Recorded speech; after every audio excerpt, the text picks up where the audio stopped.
Hello guys, welcome to my channel.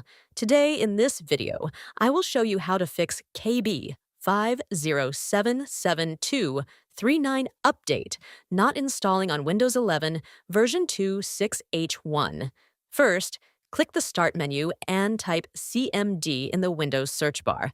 Right-click on Command Prompt and select Run as Administrator. Now copy and paste the commands one by one and press Enter. Let the scan complete for each command. After all the scans are finished, restart your computer and check if the update installs. If the update is still not installing, open Windows Settings, go to Windows Update, click Pause Updates, then click Resume Updates, and check for updates again. Next, type Services in the Windows search bar and open it. Find App Readiness. Double-click on it. Set the startup type to Automatic. Click Apply, then Start if available, and click OK. Right-click on it and select Restart. Do the same for Background Intelligent Transfer Service and Windows Update Service. After restarting these services, check for updates again. If the problem still persists, open your browser and go to Microsoft Update Catalog. Search for KB5077239.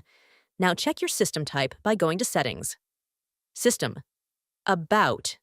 Then download the correct update file for your system and install it manually. If the issue still continues, go to Settings, Windows Update, Advanced Options, Recovery, and select Reinstall using Windows Update.